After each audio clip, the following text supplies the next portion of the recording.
যুগে যুগে কি ছিল তার চাইতে ভালো মানুষ? কারণ আল্লাহ তাআলা বলছেন যে প্রত্যেকটা নবী এবং রাসূলকে আমি নিজে কন্ট্রোল করেছি। সুবহানাল্লাহ। তো যে মানুষকে আল্লাহ তাআলা নিজে কন্ট্রোল করে, যার জিম্মাদারি আল্লাহ তাআলা নিজে নিয়ে নেয়, তার চাইতে ভালো মানুষ পৃথিবীতে থাকতে পারে? তাহলে এত ভালো মানুষ, দেখেন তো নবীজির পুরো জীবনে যদি আপনি পড়তে যান, নবীজির চাইতে ভালো মানুষ তার পৃথিবীতে ছিল না, না এখন বর্তমানে নাই, ভবিষ্যতে কোনোদিন আসবে না। আসবে কি? এত ভালো মানুষ, কত নির্যাতন সহ্য করতে হয়েছে, কত যুদ্ধ করতে হয়েছে, নবীজিকে কত মানুষ পাথর মেরেছে, নবীজির দন্দন মোবারক শহীদ করে ফেলেছে। এর মধ্যে কি নবীজির কোনো মানে নাউজুবিল্লাহি মিন যালিক, নবীজির কি কোনো খারাপ আচরণ ছিল কি এর মধ্যে?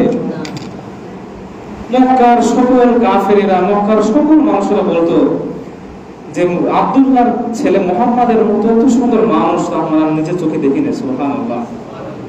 এই মানুষ কি এমন কাজ করলো, কি এমন কথা বললো, যে মানুষ সব চাইতে তাদের প্রিয়জন ছিল, সেই মানুষকে তারা পাথর নিক্ষেপ করে, সেই মানুষকে তারা ঘর থেকে বের করে দেয়, সেই মানুষকে তারা মক্কা ছাড়তে বাধ্য করে।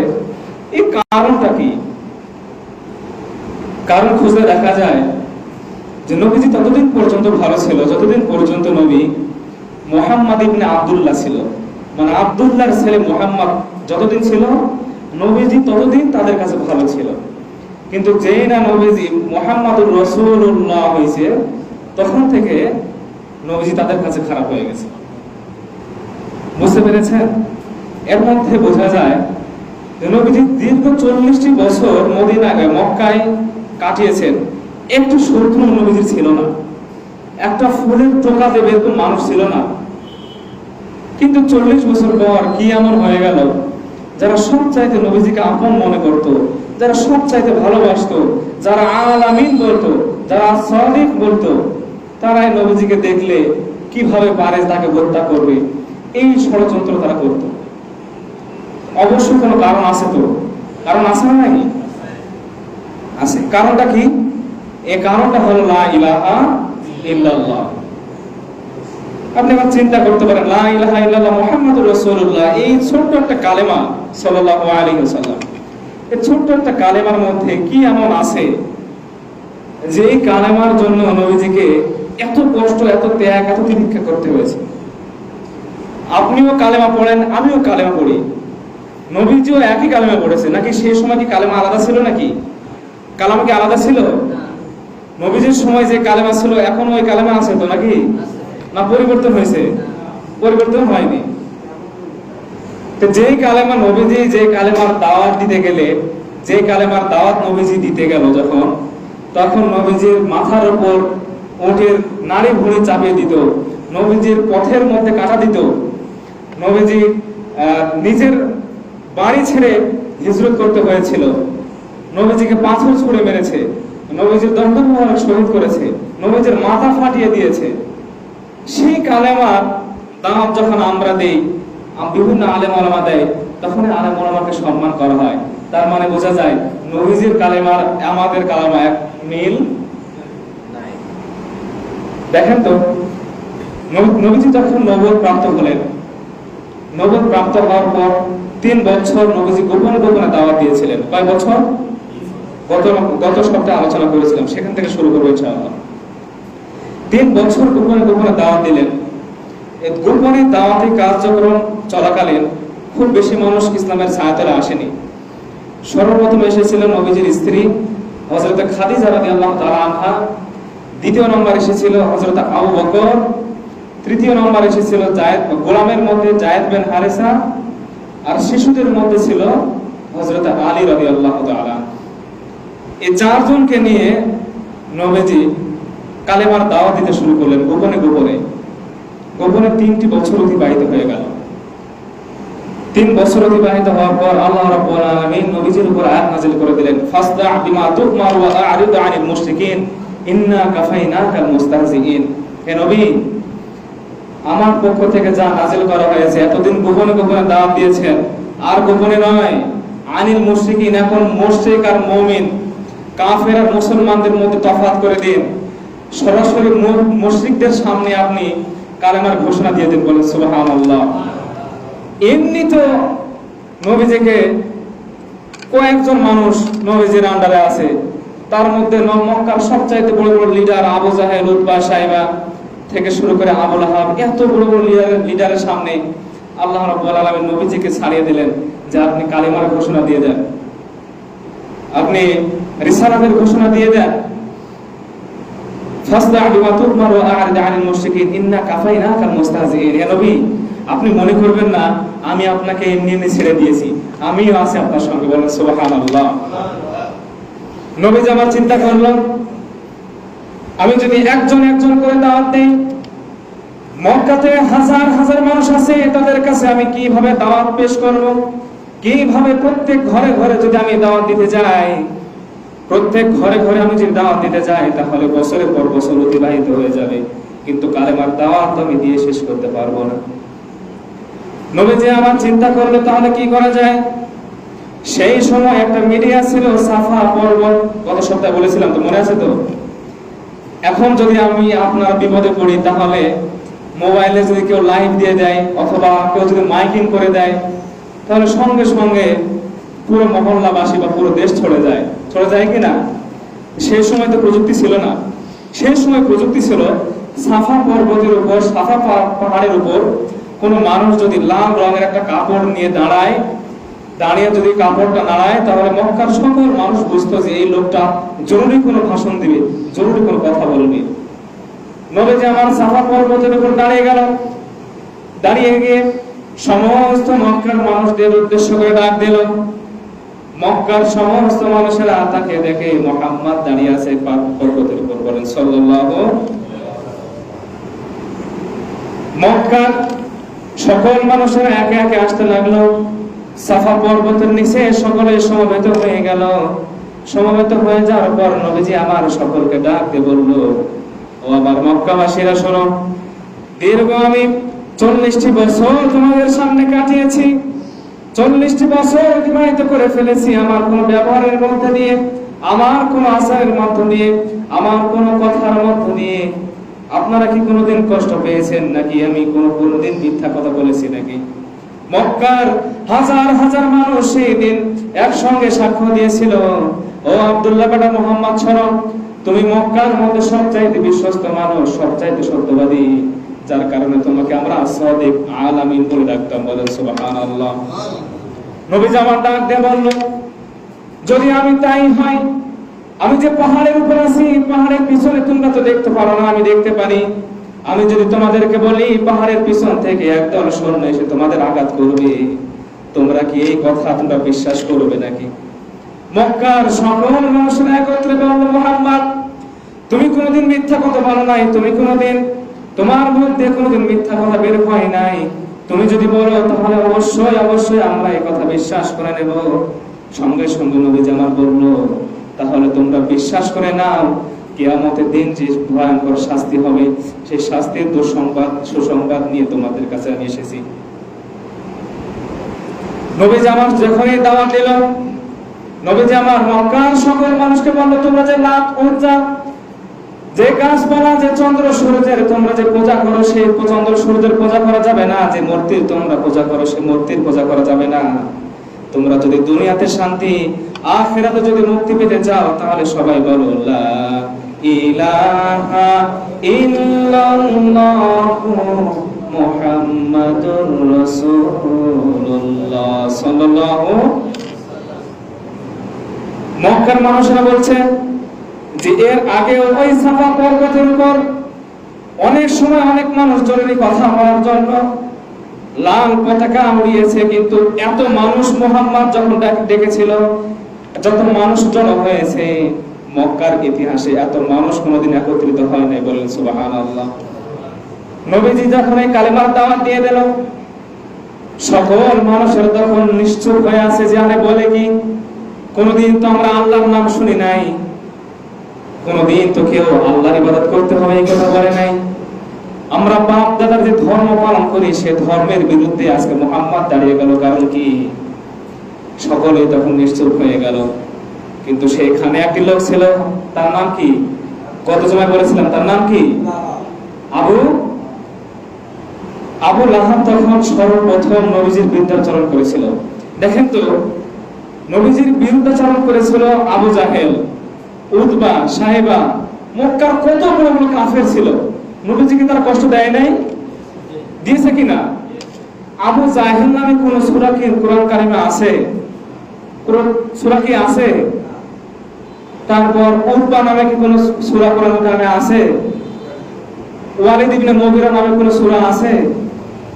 কিন্তু আবু লাহাব নামে সূরা কেন আসলো কোরআন কারিমে? দেখেন তো, চিন্তার বিষয় না?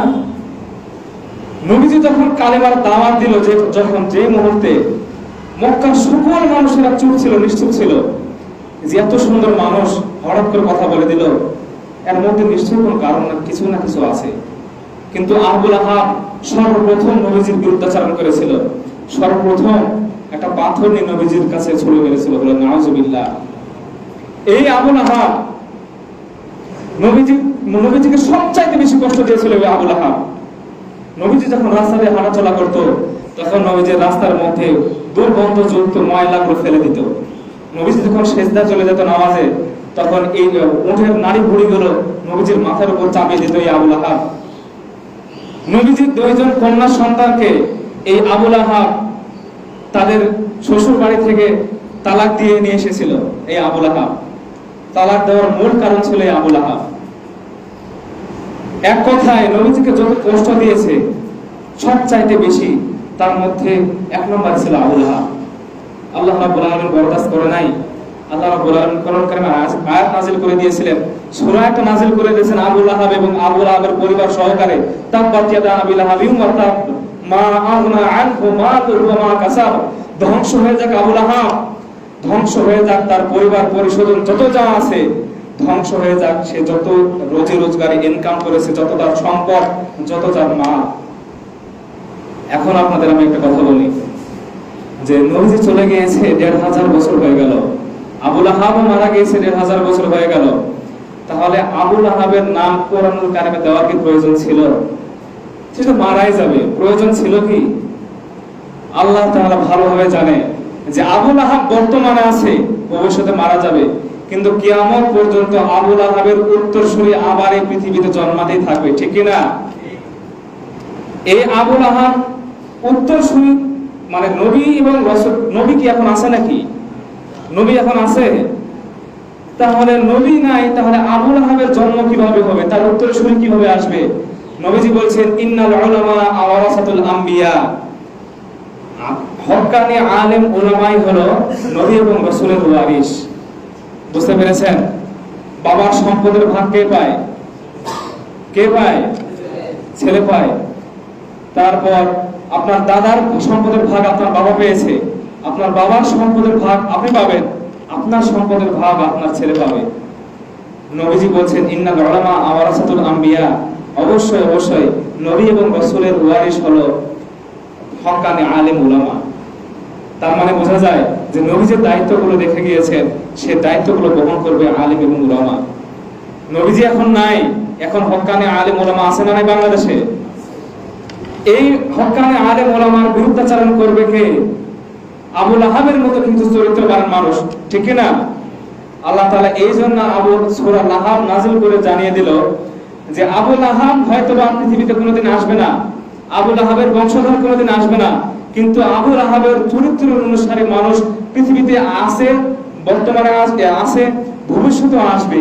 এজন্য আল্লাহ রাব্বুল আলামিন সূরা আবু লাহাব নাযিল করে জানিয়ে দিয়েছেন, মানুষদের বারবার বোঝায় যে আবু লাহাবের পরিণতি যেরকম হয়েছিল রাসূলের বিরুদ্ধাচরণ করার জন্য, যদি তোমরা হক্কানি আলেম উলামার বিরুদ্ধাচরণ করো, ঠিক একই পরিণতি তোমাদের হবে।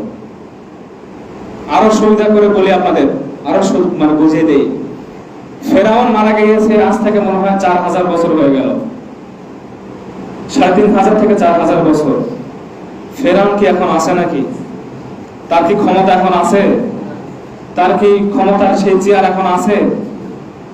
ফেরাউনের নাম, ফেরাউনের কথা আল্লাহ তাআলা কোরআন কারিমে 40 থেকে 42 জায়গায় বলেছেন। 524 জায়গায় ফেরাউনের নাম আছে কোরআন কারিমে। চিন্তা করতে পারেন, 524 জায়গায় ফেরাউনের নাম আছে। ফেরাউন কি ভালো মানুষ ছিল? বিখ্যাত কিতাব, পৃথিবীর মধ্যে সবচাইতে শ্রেষ্ঠ কিতাব আল কোরআনুল কারীম। বিখ্যাত কিতাবের মধ্যে বিখ্যাত মানুষের নাম না, খ্যাত মানুষের নাম। পৃথিবীতে আজ থেকে 4000 বছর আগে ফেরাউন চলে গিয়েছে।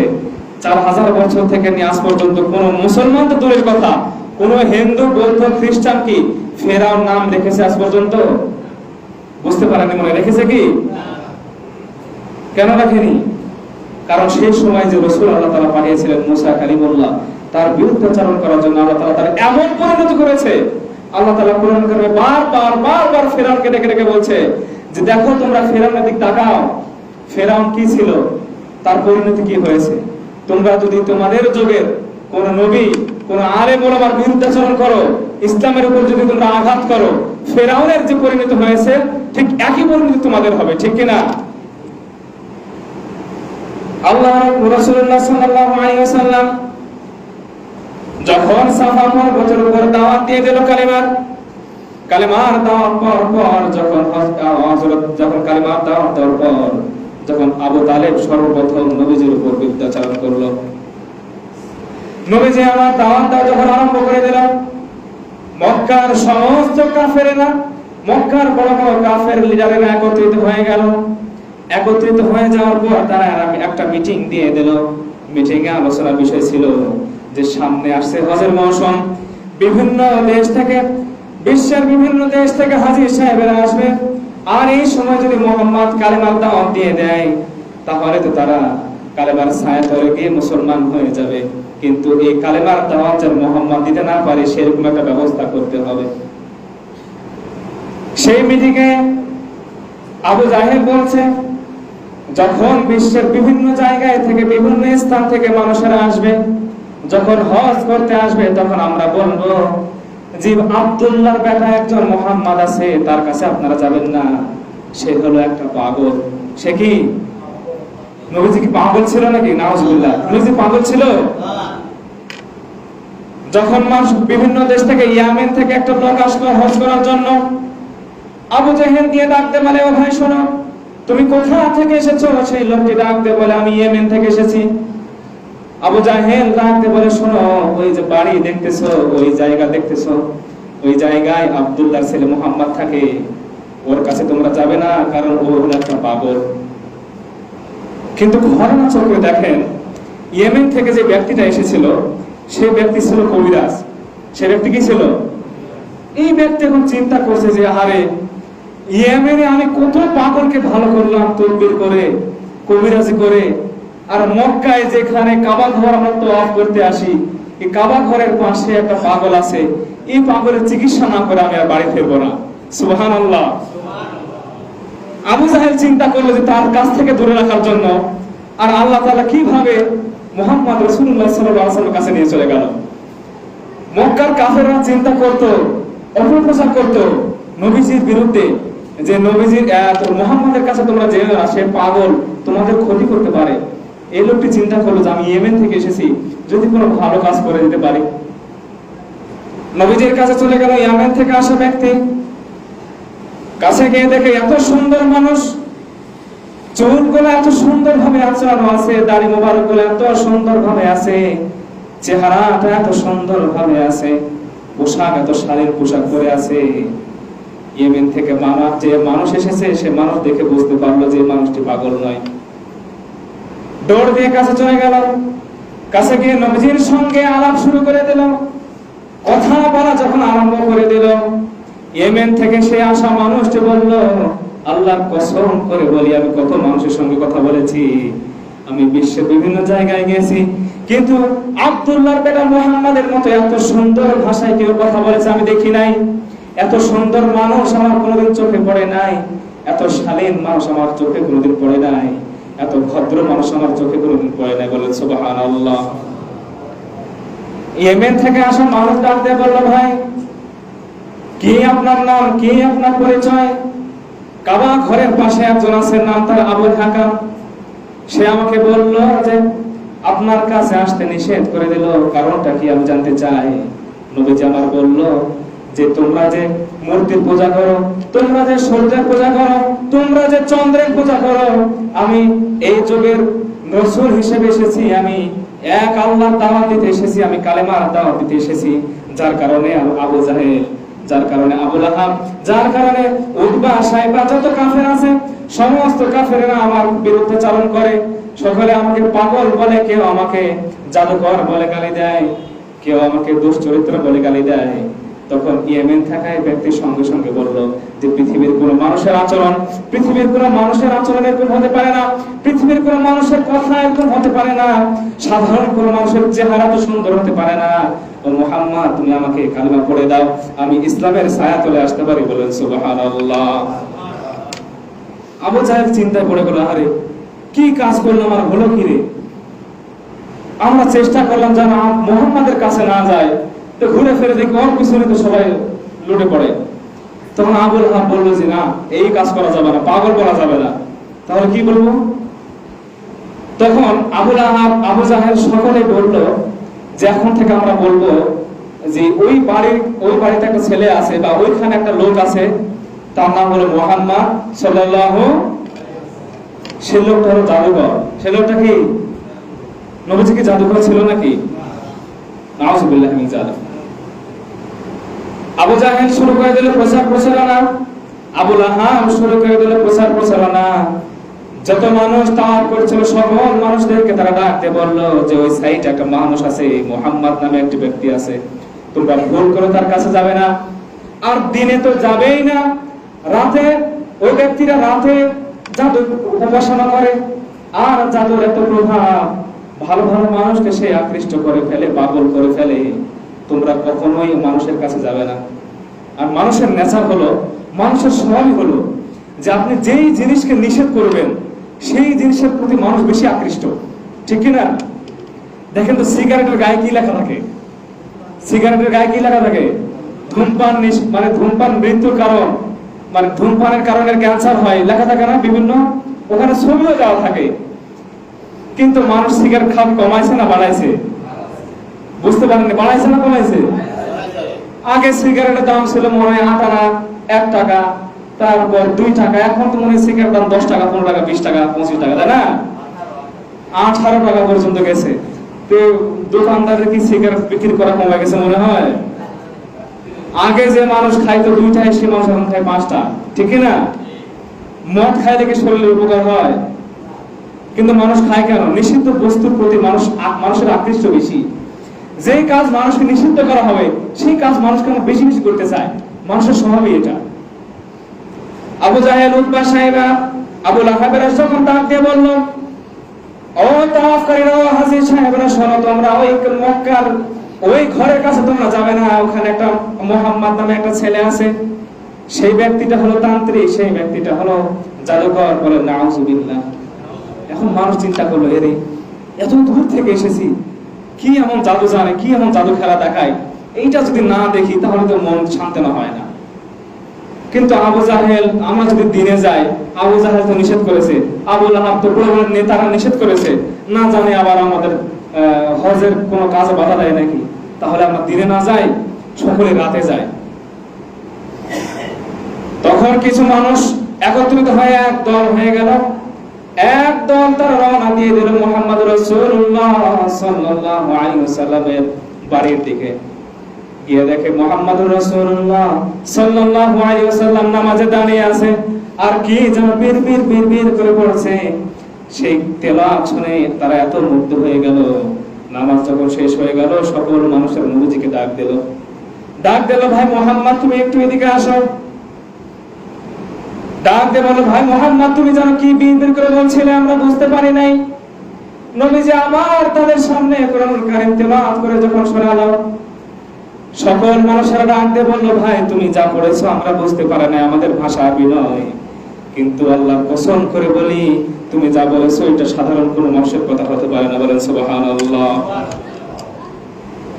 এইটা কোনো দুনিয়ার মানুষের কথা হতে পারে না। তুমি যা বলেছো, তুমি যা তেলাওয়াত করতেছিলে, সরাসরি আমাদের কলিজায় এসে আঘাত করে, সরাসরি আমাদের কলিজায় এসে আঘাত করে, সরাসরি আমাদের কলিজায় এসে গেঁথে যায়। ও ভাই মুহাম্মদ, তোমার উদ্দেশ্য কি? তুমি কি জন্য তিলাওয়াত করছিলে? তুমি কে? তোমার পরিচয় কি? তখন নবীজি আমার সঙ্গে সঙ্গে কালিমার দাওয়াত দিয়ে দিলেন, লা ইলাহা ইল্লাল্লাহ মুহাম্মাদুর রাসূলুল্লাহ সাল্লাল্লাহু। সঙ্গে সঙ্গে যত মানুষ ছিল সকল মানুষের সঙ্গে সঙ্গে নবীজির কালেমা পড়ে ইসলামের ছায়া তলে চলে আসলো। বলেন সুবহানাল্লাহ। যখন কালেমার দাওয়াত শুরু হয়ে গেল, প্রচার প্রচারণা শুরু হয়ে গেল, মক্কার কাফেরের মাথা ঠিক নাই, নেতাদের মাথা ঠিক নাই, যাহারে মুহাম্মদ কি শুরু করে দিল, এতদিন তো ভালো ছিল, কিন্তু হঠাৎ করে মুহাম্মাদের কি হয়ে গেল? আমাদের তো গদি যায় আসে শুরু হয়ে যায়, গদির নড়াচড়া শুরু হয়ে যায়। দেখেন, আমি প্রথমে বলেছিলাম যে নবীজি যে কালামা পড়েছেন এখন সেই কালামাই আছে। সেই কালামার মধ্যে কি কোনো তফাৎ আছে? তখন যে কালামা ছিল এখন একই কালামা আছে। তো নবীজি এত বিপদ আপদের সম্মুখীন হয়েছে, আমরা সম্মুখীন হয় না কেন? যদি সেই কালেমা, তার মানে এটাই যে যে কালেমার দাওয়াত দেয় এও বোঝে না, যে কালেমার দাওয়াত গ্রহণ করে এও বোঝে না, যে বলে এও বোঝে না কি বললাম, যে শুনে এও বোঝে না কি শুনলাম। বুঝতে পেরেছেন আপনারা? একটু উদাহরণ আপনাদের দেই। মিশরের একজন বড় মুফাসসির ছিল সৈয়দ কুতুব। তখনকার বাদশা ছিল জালেম বাদশা। এই বাদশা মানুষের উপর খুব অত্যাচার করতো, জুলুম করতো। মিশরের ঘটনা বলছি, বাংলাদেশের ঘটনা নয়, মিশরের ঘটনা বলছি। জুলুমকারী বাদশা সৈয়দ কুতুব, তিনি একজন কোরআনুল কারীমের লিখতেন, তাফসীর লিখতেন। তিনি একটা তাফসীর লিখেছিলেন, তাফসীরের নাম দিয়েছিলেন তাফসীরে ফি জিলালিল কোরআন। এই তাফসীরে ফি জিলালিল কোরআন এইটা পড়ার পর মিশরের যুবকদের মধ্যে একটা ইস্পিহা জেগে গেল, যুবকের মধ্যে একটা আন্দোলনের ইস্পিহা জেগে গেল যে আমাদের জীবন থাকা পর্যন্ত এই জালেম বাদশার কাছে আমরা কখনো মাথা নত করব না, এই জালেম বাদশার আমরা উত্থান করেই ছাড়বো। যুবকেরা তখন মিশরে আন্দোলন শুরু করে দিল। তখন বাদশা চিন্তা করলো যে ব্যাপার কি, এতদিন তো ভালোই ছিল, আজকে এই যুবকেরা আন্দোলন করে কারণ কি? একটা গোয়েন্দা টিম, সেই বাদশা একটা গোয়েন্দা টিম লাগিয়ে দিল যে দেখো তো এই কারণটা কি। গোয়েন্দা এসে বলল, বাদশা, এই মিশরে একজন মুফাসসির আছে যিনি কোরআনুল কারীমের তরজমা করেন, কোরআনুল কারীমের তাফসীর লেখেন। তিনি একটা তাফসীর লিখেছেন, সেই তাফসীর পড়ার পর যুবকেরা উদ্বুদ্ধ হয়ে আপনাকে উৎখাত করার জন্য তারা মিছিলে নেমে পড়েছে। তখন সে জালেম বাদশা, যদিও মুসলমান ছিল কিন্তু জালেম বাদশা বলল, তাহলে সেই মুফাসসিরকে ধরে নিয়ে আসো। সৈয়দ কুতুবকে ধরে নিয়ে আসা হলো। সৈয়দ কুতুবকে ধরে নিয়ে এসে জেলে ভরা হলো। জেলে ভরে তখন ক্ষমতা যেহেতু আছে, বিভিন্ন রকমের মামলা দেওয়া যায় কিনা? বাংলাদেশ দিক তাকান এবং মিলান, ওই ঘটনা বাংলাদেশের সঙ্গে মিলে কিনা দেখেন। তখন বাদশা যদি কারো বিরুদ্ধে বিরুদ্ধাচরণ করে, সেই মানুষের কি আর বেঁচে থাকার কোনো পথ আছে? পথ আছে কি? সৈয়দ কুতুব কি কোনো চরিত্রহীন মানুষ ছিল? তিনি কোরআনুল কারীমের তাফসীর কারক ছিল, একজন তাফসীর লিখেছিল। তখন তিনাকে যখন নিয়ে আসা হলো, নিয়ে আসার পর তার বিরুদ্ধে মামলা দেওয়া হলো। আদালত থেকে রায় হয়ে গেল যে সৈয়দ কুতুব এতটা নিকৃষ্ট মানুষ, সে পৃথিবীতে বেঁচে থাকার অধিকার হারিয়ে ফেলেছে। মানুষের মধ্যে রক্তপাত করে, মানুষের মধ্যে উস্কানিমূলক বক্তব্য দেয়, মানুষদের মধ্যে দাঙ্গা লাগিয়ে দেয়। এই কথা বলে বলে তার বিরুদ্ধে বহু মামলা দায়ের করে সৈয়দ কুতুবকে ফাঁসির রায় দিয়ে দিল। ফাঁসির যখন রায় হয়ে যায়, জেলার তখন বলছে যে স্যার, আগামী সকাল 10টায় আপনার ফাঁসির রায় হবে। জেলারের একজন ইমাম ছিল, সেই ইমাম এসে ডাকতে বলছে যে ভাই, আপনার যদি কোনো জীবনে শেষ ইচ্ছা থাকে আপনি বলতে পারেন, এবং আপনার জীবনে আপনাকে কালেমা পড়ানোর জন্য আমি এখানে এসেছি। সৈয়দ কুতুব বলছে যে তুমি এখানে কি করো? ইমাম সাহেব বলছে যে আমি এখানে জেলারের ইমাম। এর বিনিময়ে তোমার কাজ কি এখানে? বলছে এখানে আমি নামাজ পড়াই, আর যত মানুষের ফাঁসি হয়, যত মানুষের ফাঁসির রায় হয়, তাদের কানে কানে গিয়ে আমি কালেমা পড়াই। সৈয়দ কুতুব বলছে তার বিনিময়ে তুমি কি পাও? সে ইমাম বলছে যে সরকারি কোষাগার থেকে আমাকে হাদিয়া দেওয়া হয়। সৈয়দ কুতুব বলছে শোনো, তুমি যে কালেমা পড়ে হাদিয়া তোহফা পাও, সেই কালেমার ব্যাখ্যা করে আজকে আমাকে ফাঁসির রায় কারাদণ্ডে দলতে হচ্ছে। সেই কালেমার ব্যাখ্যা করতে গিয়ে আমাকে ফাঁসির কাঠগড়ায় ঝুলতে হচ্ছে। তার মানে জেনে রেখো, তোমার কালেমা আর আমার কালেমা কখনো এক নয়। তা কি এক? বাংলাদেশের দিকে তাকান, এখন এক ফকির, খুব ব্রিলিয়ান ফকির, চিন্তা করলো যে রাস্তাঘাটে ভিক্ষা করার চাইতে যদি সংসদ ভবনে গেটের সামনে যদি আমি দাঁড়াই আর লা ইলাহা ইল্লাল্লাহ মুহাম্মদ রাসূলুল্লাহ লা ইলাহা ইল্লাল্লাহ লা ইলাহা ইল্লাল্লাহ বলে যদি হাত পাতে থাকি, সাধারণ মানুষ যদি দেয় 5 টাকা, তাহলে যে সংসদে যে নেতাগুলো ঢুকবে সেই নেতাগুলো অবশ্যই 20 টাকা দিবে, ঠিক কি না? বুঝতে পারেন কথা বলে, ঠিক কি না? এই লোকটি সংসদ গেটের সামনে দাঁড়িয়ে তখন ঘোষণা দিল, তখন সংসদ গেটের সামনে দাঁড়িয়ে একটা থাল পেতে আছে বা হাত পেতে আছে, বলছে লা ইলাহা ইল্লাল্লাহ লা ইলাহা ইল্লাল্লাহ। তখন মানুষ 50 টাকা, কেউ কোনো এমপি, কেউ 100 টাকা, কেউ 500 টাকা দিচ্ছে। একই কালেমা যখন কোনো আলেম, যখন কোনো মানুষ সংসদ ভবনের ভিতরে গিয়ে এই কালেমার যখন ঘোষণা দেয়, এই কালেমার যখন ব্যাখ্যা বিশ্লেষণ করে, এই কালেমার ঘোষণা যখন দেয় যে সৃষ্টি যার, আইন চলবে তার, এই ঘোষণা যখনই দিবে তখনই এই নির্দোষ মানুষকে রাজাকার বলে শাস্তি দিয়েছে কিনা আমার বাংলাদেশে? দিয়েছে কিনা? ভালো ভালো মানুষের পিছনে ধর্ষণের মামলা, ভালো ভালো মানুষের পিছনে রাজাকারের মামলা, ভালো ভালো মানুষের পিছনে খুন খারাপের মামলা, এরকম বাংলাদেশে হয়েছে কিনা? এখন এক লোক জিজ্ঞেস করছে, ভাই আমি তো লা ইলাহা ইল্লাল্লাহ মুহাম্মাদুর রাসূলুল্লাহ পড়েছি, এর মধ্যে তো অর্থনীতি নাই, এর মধ্যে তো সমাজনীতি নাই, এর মধ্যে তো রাষ্ট্র কিভাবে চালাবো এই কথা তো নাই, আমি সংসদ কিভাবে চালাবো এই কথা তো নাই, তারপর আমি সমাজ কিভাবে চালাবো এই কথা তো নাই, আমি সুদ খাবো কিনা এই কথা তো নাই। এই কথা কি লা ইলাহা ইল্লাল্লাহর মধ্যে আছে নাকি? লা ইলাহা ইল্লাল্লাহ মানে কি? আল্লাহ ছাড়া কোনো মাবুদ নাই, মুহাম্মদ রাসূলুল্লাহ, মুহাম্মদ রাসূলুল্লাহ সাল্লাল্লাহু আলাইহি ওয়াসাল্লাম আল্লাহর একমাত্র রাসূল, এই কথার মধ্যে কি এই কথাগুলো আছে? সংসদ কিভাবে চালাতে হবে কথা কি আছে? আছে কি? এই কথার অর্থের ভিতরে তো নাই, আছে? এখন আমি প্রশ্ন করি, যখন আপনি বিবাহ করেছিলেন, তখন বিবাহ করার সময় আপনার বউকে গ্রহণ করার সময় আপনি কবুল কয়বার বলেছিলেন? কয়বার বলেছিলেন? আপনার বলেননি নাকি? কয়বার বলেছিলেন? 3 বার কবুল পড়ার মধ্যে কি লেখা ছিল? এখন আপনি বিয়ে করার পর, নিয়ে আসার পর যদি আপনি দেখেন আপনার স্ত্রী আজকে একটা পাউডার চায়, কালকে সোনো চায়, পরের দিন ম্যাক্সি চায়, পরের দিন ওড়না চায়, পরের দিন বলে জুতা চায়, পরের দিন এইটা চাইতে থাকে, তখন আপনি যদি স্ত্রীকে বলেন যে আমি তো কবুল বলে নিয়ে এসেছি, কিন্তু তোমাকে তো এই কাপড় চোপড়, সোনো, পাউডার এগুলো দিব, এই কথা তো বলে নিয়ে আসেনি, এই কথা যদি বলেন সংসার থাকবে না যাবে?